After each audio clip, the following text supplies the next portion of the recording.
À seulement 4 km des côtes du Japon, un aéroport incroyable flotte sur la mer. Il est si gigantesque qu'on peut même le voir depuis la Station spatiale internationale. Mais ce n'est pas seulement le premier aéroport au monde construit sur l'eau, il est aussi relié à la Terre par le plus long pont de son genre. Le site du design sophistiqué de l'aéroport était aussi la plus grande île artificielle de l'époque, créée spécialement pour cet aéroport. Ce projet entier a coûté la somme stupéfiante de 20 milliards de dollars, en faisant un véritable chef-d'œuvre d'ingénierie. Mais qu'est-ce qui a mal tourné pendant la construction et qui fait qu'il s'enfonce lentement dans la mer? Pourquoi le Japon a-t-il pris le risque audacieux de construire un aéroport dans l'océan plutôt que sur la terre ferme? Et que font les ingénieurs maintenant pour empêcher qu'il ne s'enfonce davantage? Dans l'épisode d'aujourd'hui de Faits merveilleux, nous allons plonger dans l'histoire fascinante qui se cache derrière tout cela. Quand il s'agit de technologies futuristes et de structures incroyables, comment pourrait-on exclure le Japon de la conversation? Juste 18 ans après avoir été complètement dévasté par les bombardements atomiques pendant la Seconde Guerre mondiale, le Japon a stupéfié le monde en lançant le tout premier train à grande vitesse, le Tokaido Shinkansen.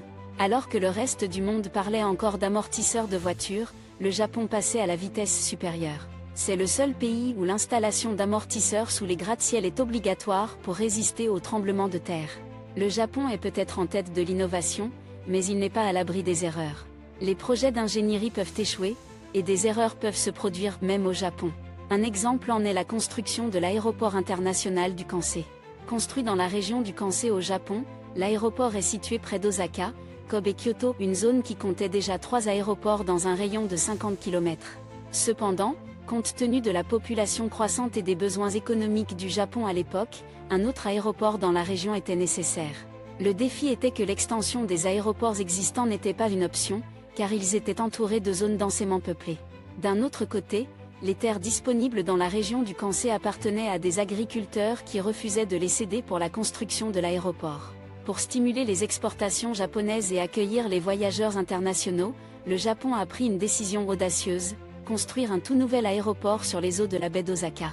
Mais l'endroit qu'ils ont choisi faisait près de 60 pieds de profondeur, ils ont donc dû construire une île avant même de penser à l'aéroport.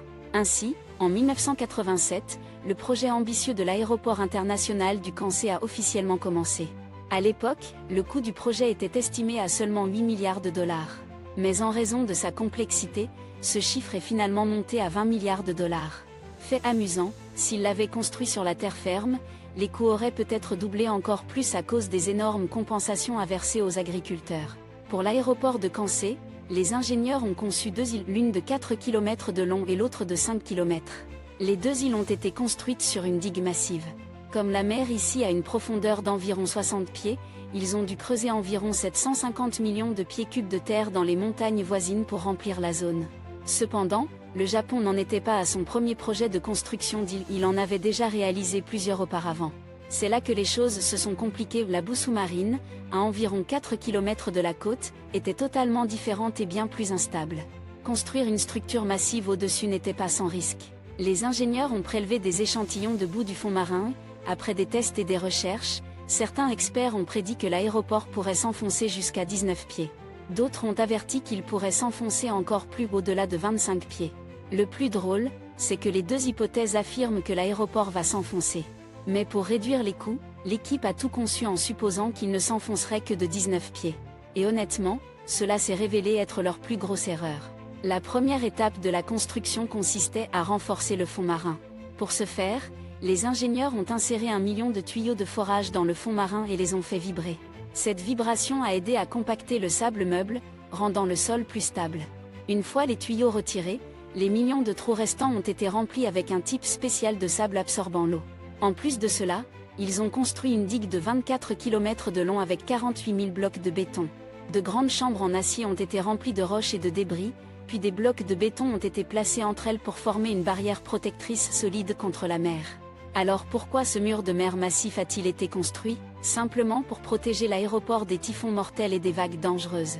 Ensuite, ils ont tassé de la terre et ont élevé l'île à 65 pieds au-dessus du niveau de la mer.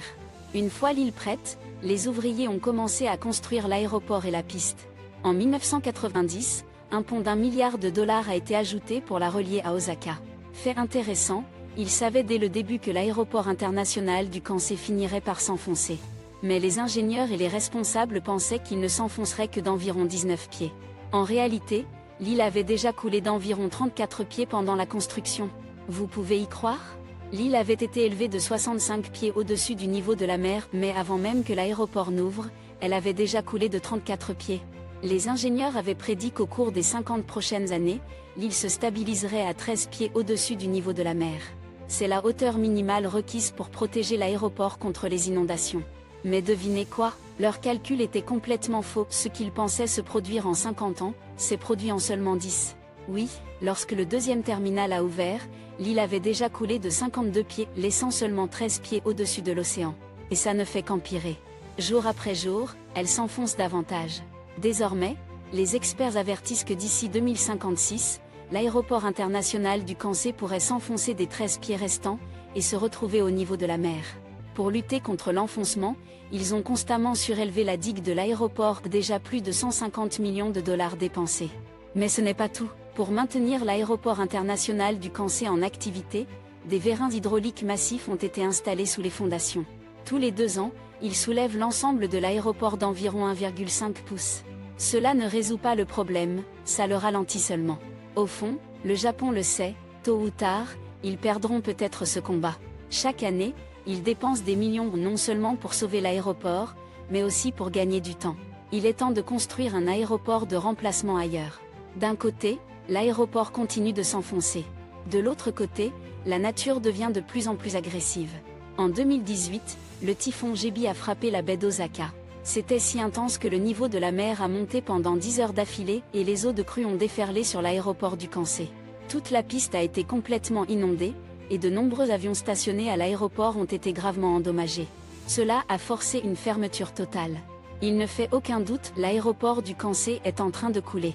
Mais pour les Japonais, ce n'est pas une défaite. Ils y voient la preuve de leur courage. Parce qu'ils ont fait ce qu'aucun autre pays n'a même osé tenter.